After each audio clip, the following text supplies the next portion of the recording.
I just found this beautiful plant at a local nursery. I had no idea what it was when I saw it, but I knew that I wanted to get it. I now know that this is Calesia navicularis, and it's actually a relative of the Tradescantia or spiderwort plant. I'm excited to see how this does under the grow lights, and I'm excited to see what it does in lower light situations as well. I'm probably going to put it on the lower shelf of my plant stand because I want to see if it can pair with Haworthia in being drought tolerant and low light tolerant. From what I've looked up and read about it, it looks like it can handle full sun and it can handle lower light. So I'm guessing it will do pretty well. This one is fairly stressed. It has a bit more of a purple tone to it, and there's definitely some cuttings on here that are a lot darker than others. A lot of it is also just bright green. This one has been very well watered. It is extremely plump and really tight. There's not really a great way to get into the roots of this plant or even see what's going on down below. When I was checking out and buying this plant, there was actually another person who worked at the nursery who walked by and wondered if it was one of their mother plants because it was exploding with all of these little babies. They verified it, which is totally understandable, but it was not the mother plant. I'm super excited to chop it up and see how many little pieces I can propagate and start using it in arrangements. I'm not sure if you can tell very well from the angle of the video, but this is actually in a hanging pot. I just took off the hanger part and it will start to trail. And that's part of why I'm excited to use it in arrangements because it looks like a pretty tough trailing plant. So what I'm going to do right now is just remove a bunch of these as much as I can, and I'm going to pot them up into actually a similar sized pot. I believe this is about an 8-inch pot. I have a 6-inch pot and I'm just going to fill it with as many cuttings as I can, and then eventually I'll stick those into some other arrangements. Let's dive in. There's already a bunch of strands that are broken off here, but the first thing I'm going to do is actually prep the pot I'm going to be putting them into.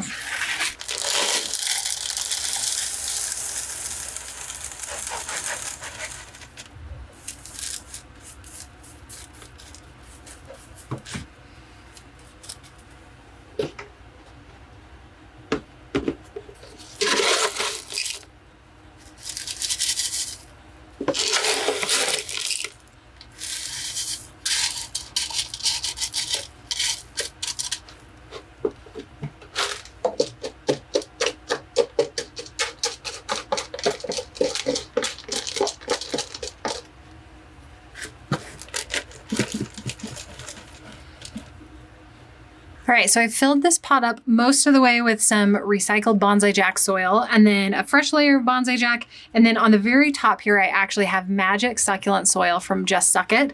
This is something that a friend of mine, Andrea, created, and it holds water a little bit more than the Bonsai Jack gritty mix that I filled the rest of the pot with. The reason why I put a layer of this on the top is to help the succulents root a little bit more easily. A lot of times I'll use coconut coir on top of the gritty mix to help cuttings root, but I wanted to try the magic succulent soil because it does have more drainage than the coconut coir. It has some worm castings and other things in there that I think will really help it produce some roots for these cuttings. Because I have so many of these, I'm actually not worrying too much about whether or not these cuttings are going to be like hardened off and dry. I'm not going to water this for a couple days. The magic succulent soil I put on was a little bit wet to begin with, but not too bad. And this plant is very, very well watered. So I think I'm going to probably leave it for at least 3 to 4 days before I water it after getting all these cuttings in here. Now you might notice I haven't even gotten to the bulk of the plant yet. I've just started pulling off little cuttings from the strands that were hanging off of it. I am going to have a lot of this plant. So hopefully I love it and hopefully it works well in arrangements like I'm expecting it to, because I'll have plenty to work with. One thing that is happening with a lot of these is you'll see they're kind of at a curve.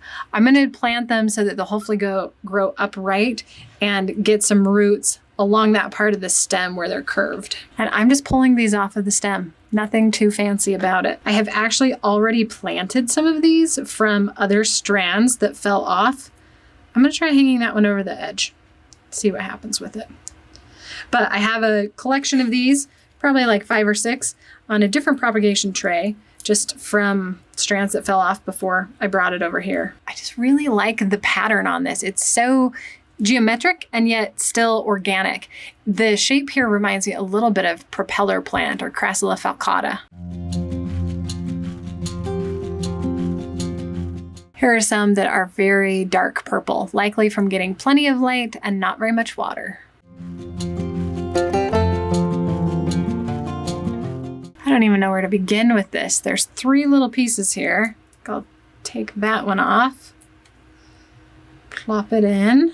I do notice quite a few kind of yellowing leaves, which tells me that the plant was probably a little bit overwatered. From feeling these leaves, I can tell they are very plump and very full. So I don't know that I'm going to see like actual rot inside here, but given how heavy this is and how much water I think is still in the pot, there's a good chance that there's some roots rotting. That one's going to be tricky to plant as is. So let's just rip that off and we'll stick it down the side too. The great thing about having a plant like this that's so big, I am really not too concerned how many of these actually survive. With how many are here, I'm positive that some of them will start to root and will survive. And if it's only a handful, that's just fine. But that's also the great thing about the way succulents propagate is ones like these, they propagate so easily from cuttings. You can have a couple hundred plants pretty quickly if you want to from something this big. This one actually has a little baby growing off of this cutting. So I'm going to keep the little baby attached. Ah, this one is the same. Little baby attached to a bigger one. These are curving, but they're not pliable. This is not like a string of pearls where I can just wiggle it around and make it go whatever direction I want. And that's part of why I'm leaning these over the edge, because they might look kind of ridiculous if I tried to put them upright. Even though I probably don't need this many, I'm gonna just pull off anything and everything I can and just stick it in. This strand has a bunch of very stressed itty bitty babies. They're just so cute. Just fill in the gaps around here. If these all root, this is gonna look like that very soon. I really hope it roots. I hope all of this takes really well. This is gonna be a fun one. I'm trying to remember what I paid for this pot. I think it was $17. Let's just pretend that all I got out of it was these. That might not be worth it. You might not think so, but I obviously am gonna have a lot more than that. It's gonna be like a penny per cutting. Okay, so this one I actually just broke it. Not totally intentionally. I was trying to kind of straighten it out, which I already told you it doesn't straighten out. So we're just gonna take the cutting that broke and stick it in. We got through like 3 strands here, and look at, we're almost full. I don't know where I'm gonna put all of these. Maybe I should really hope that they do well in low light, because I might need to put them in a windowsill or something, somewhere not under grow lights, because my grow light space is currently pretty maxed out. All right, we got 3 strands, and this is mostly full. Woo! Let's see what else we've got. Here's another strand. Getting a really good deal on succulents is really fun, especially when it means you get to do a bunch of propagating. See what other strands we've got here. Plop. Ooh, yeah, look. Ugh. This one is super mushy. Definitely some overwatering, rot going on here. But the little cuttings, though, they seem to be just fine.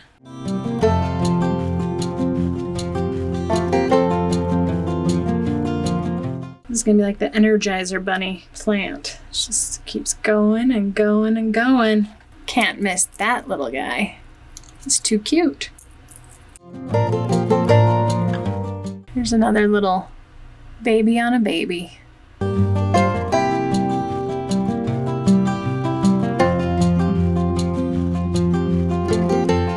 I'm gonna have a hard time moving this. These are stuck in there, but they're not in super tight. They're gonna fall if they get bumped very much.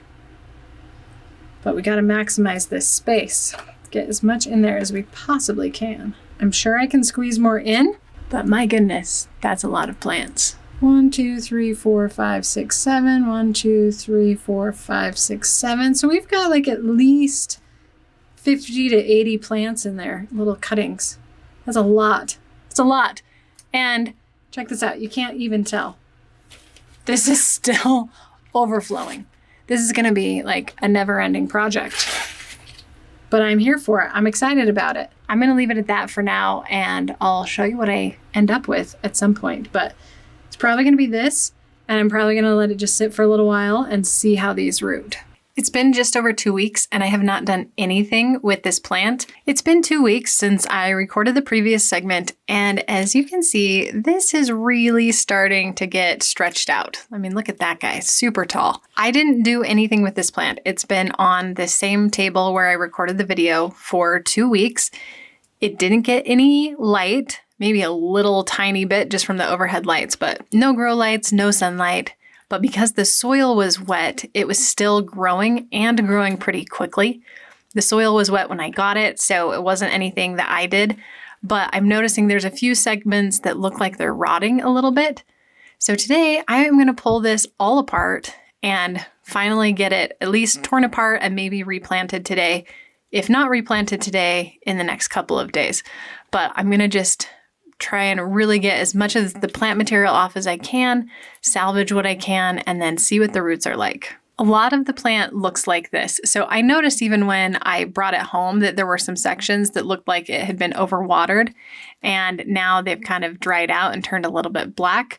But I'm gonna just rip all of that off and see what I can do. I think there's a lot of plant material that I'll be able to save, but I also think that a lot of it will need to be thrown away because it's just rotting.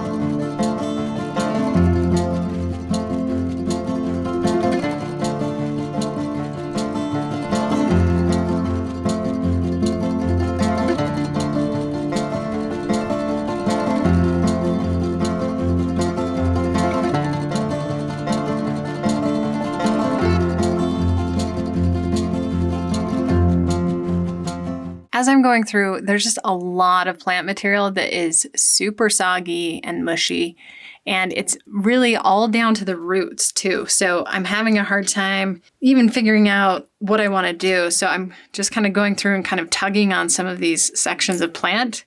And this is the thing that's happening most, is these tops are just breaking off.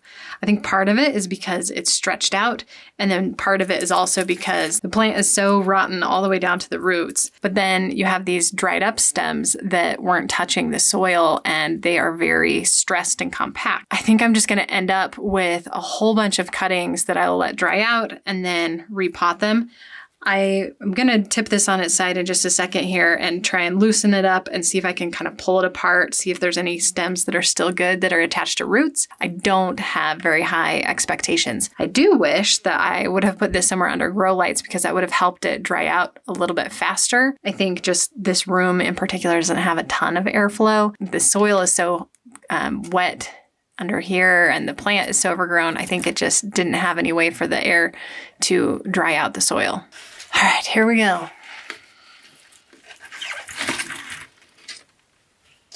Ugh, I thought there was like another pot inside this pot.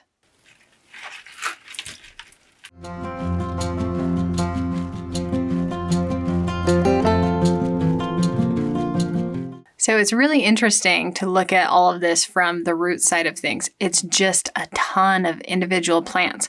So I wouldn't be surprised if at the nursery, if they took a bunch of cuttings and stuck in a pot, and that's how this grew initially. I also am not especially familiar with this plant, so it also looks like, just a strand. If you stick it in the soil, it will grow, and so that could also be the reason for so many individual little plants. I have noticed as I have been pulling some of these stems apart that it's just full of like little offshoots and branches. Good news is there is actually a decent amount of healthy plant material in here. Like there's some of these showing very, very early signs of overwatering or rot, but that's not bad, and that's definitely recoverable. So if I can pull the rotting leaf off, that'll be good. But yeah, then like inside here, we've got a bunch that are rotting and a bunch that are healthy. So it's just a really mixed bag at the moment. That one's rotting. We'll probably toss it. There's definitely plenty of plant material here, so I don't have to save every little bit, but it's kind of fun too. So this is a really good example of what I mean. It's just like there's a stem and it has a bunch of little new growths on it. And I just broke that one.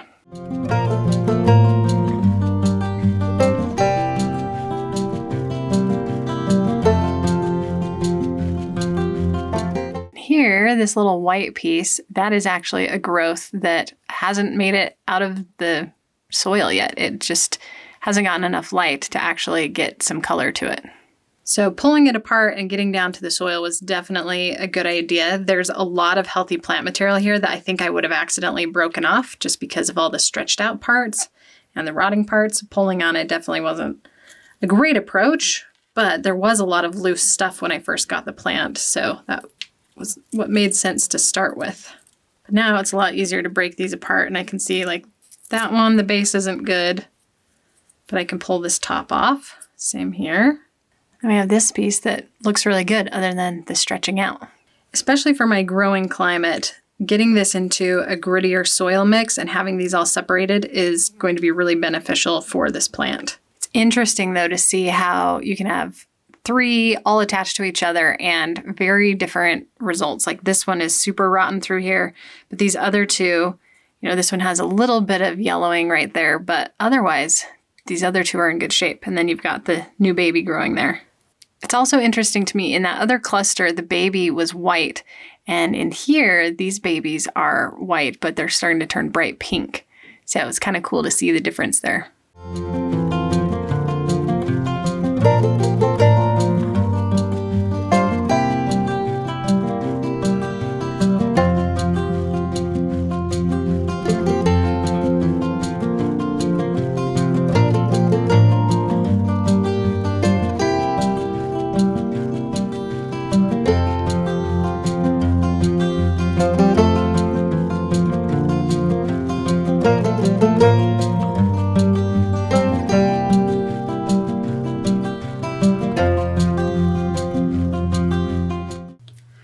Obviously, there is a lot of plant material here to work with, and I'm sure it's more than I need. But it's interesting because as I go through it, I find myself wanting to save every tiny little piece that I possibly can. Like, oh, I bet I can save that. Oh, I bet I can save that. And I am trying to figure out at what point do I not need to save that. And sure, there's part of it that I'm making this video and sharing it with you. And so I want to see like, how far can we push this? How much can we get out of this plant? But even if I wasn't making the video, I know I would feel that same drive like, oh, this is savable. I can keep this. So I have this massive pile over there of mostly cuttings, but there are some that have roots from these sections. And I'm going to pot them all and I'm going to see what grows and what doesn't. And the trickiest part is going to be letting go of the stuff that doesn't survive and not trying to like totally salvage every little last piece. I mean, obviously I'm saving a lot here, but there's just going to be a lot of decision points over the next few weeks and months deciding, does this stay or does it go? And the thing that you have to decide is this going to make me happier to have all of these plants, or is it going to add to my stress? I actually set up another shelf with grow lights in our house. I was trying to just keep one shelf, just my beautiful walnut plant stand, and leave it at that. Keep all of my plants limited to just that shelf, because I have found that more than that tends to be more plants than I want to care for. But I've also been selling snappy pots and some succulents at local markets. And so things like this, I want to try growing more of these to see if I can have some to sell at these local markets. And so for that reason, I'm willing to make a little more space for these plants and try growing a few more than I normally would for just my personal collection. So that is another reason to save all of these stems, is it gives me hopefully some more plant material that I can sell. The other catch to that is it needs to be healthy. And I am very picky about plants that I personally buy. This one I knew had some potential to rot, but it was just too good to be passed up on because there was so much here. When I am selling, I want to make sure that these plants are in really good shape because most people who are buying plants from me are new to growing succulents. They need something that I can just say, hey, water this once a month, completely soak the soil, and then, keep your eye out for these things to help it if it needs more water. So I need these plants to be very beginner friendly, very healthy. So anything that is potentially not going to do well, anything that's kind of on the edge of being healthy or not, I'm not going to sell. So I might have a little bit bigger plant rescue section of my collection than I would like typically, all for a good cause, to share succulents with more people. And so we will see how this goes. Anything that looks remotely healthy at this point is getting tossed into the save it and replant it pile.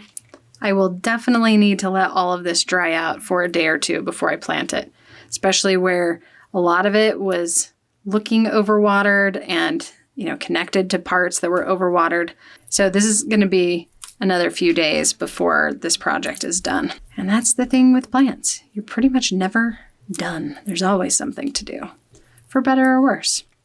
If you want stuff to do, that's ideal, to have lots to do. But if you want it to be super low maintenance, which is typically my approach with succulents, then having a lot to do is also not ideal. This is a project, though, I'm curious to see how it goes to the end. So I have just enough curiosity and determination to make it work that I'm going to see it through. All right, we're down to the end, this last chunk.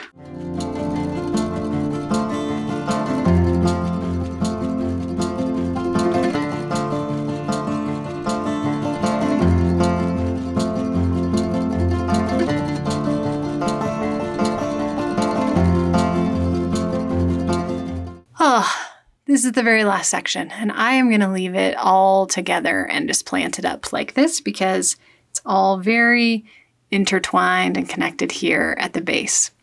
So it will go into a pot of its own. I'm going to put all of this into kind of my soil recycle pile. All of this will need to be potted up into something different a different day after it's had some time to dry, and then we'll just get all cleaned up here. I have filled the original pot that these plants came in with mostly gritty mix and then a layer of coconut coir on top. I like putting the coir on top just about 1/2 inch to 1 inch because I feel like it helps the plants have something more organic to root into, but then the roots can grow into the gritty mix long term. So I'm just gonna go ahead and start sticking all of these cuttings in and see how many I can fit.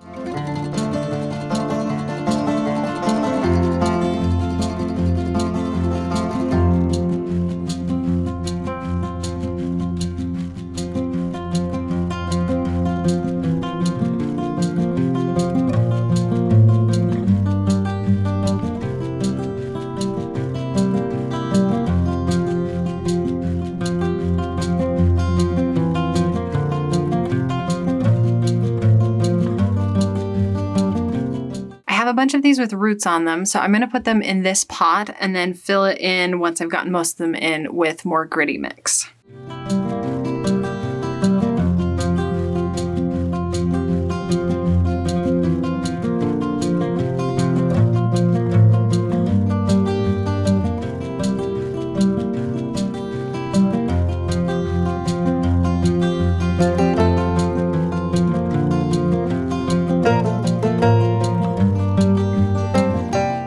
One more pot here. I have filled it all the way with gritty mix. I'm going to put in the last few rooted plants that I have, and then I'm going to fill in with as many cuttings as I can.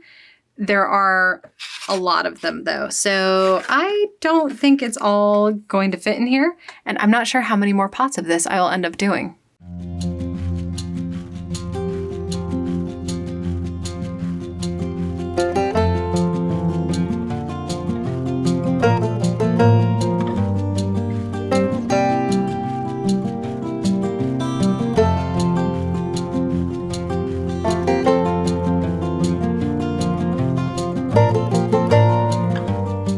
I'm left with just a bunch of tiny cuttings. I am having such a hard time throwing them away, even though I feel like logically that is the thing that makes the most sense. However, I've decided I am going to use this plastic tray from the dollar store. It does not have drainage. And I'm going to take all of these cuttings and I'm going to put a layer of coconut coir in here, and I'm just going to see what of the cuttings roots, and anything that does root, then I'll go ahead and plant it somewhere else later. I know.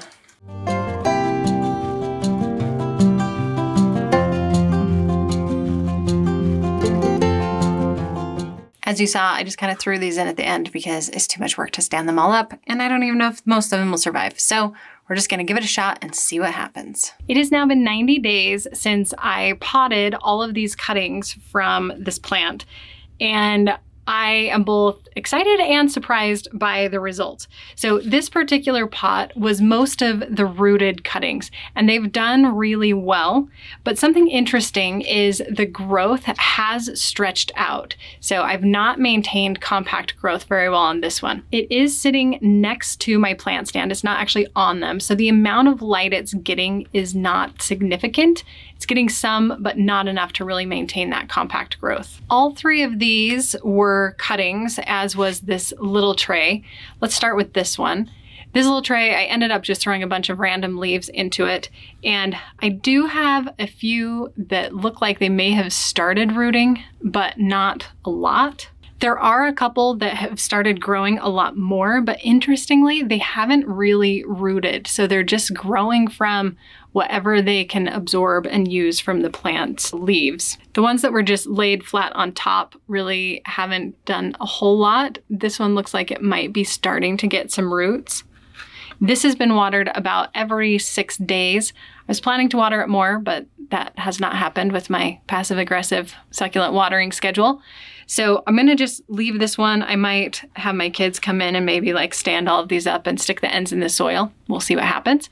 But nothing terrible here, nothing super amazing. However, this does lead me to think that using these as cuttings is going to take a little bit of effort, and it's not something that I would throw into an arrangement unless it already has roots. Let's look at this one. This pot, along with the other one down here, are the closest to the grow lights. And as you can see, they are still very compact and dark. This has rooted, at least some of them I believe have, because when I give a little tug, they don't go anywhere. There are a few though that I can just pull out really easily. And I do see a few roots on these, but not a lot, especially given how long these have been in here.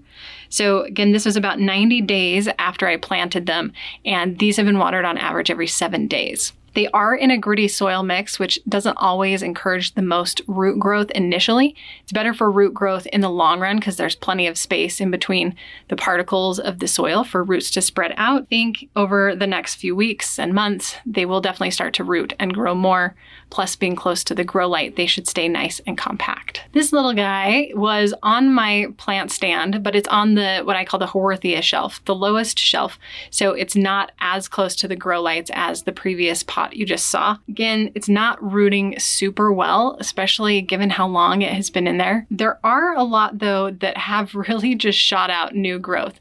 As I was picking this one up to move it over here to record the video, this one fell out and actually broke right here. It doesn't have very much of a root system. One little root there. I'm surprised with how much it has grown. It's like it just shot up, reaching toward the light. Other parts of this look like they're gonna just keep growing normally, a little more stretched out than that previous pot that we just saw. Overall, this has proved to be a really interesting experiment. I definitely think that the soils that had some coconut coir on top or some of the magic succulent soil have done better. I feel like this pot is rooted more than some of these others. While I was hoping to use a bunch of these in arrangements to sell, I have not quite figured out what this plant needs, and the growth on it doesn't seem nearly as predictable as some other plants. So for now, it's not going to be used in arrangements that I'm selling. My plan from here is just to keep all of these where they are, keep watering them pretty regularly, and see how they can continue to grow over the next few months.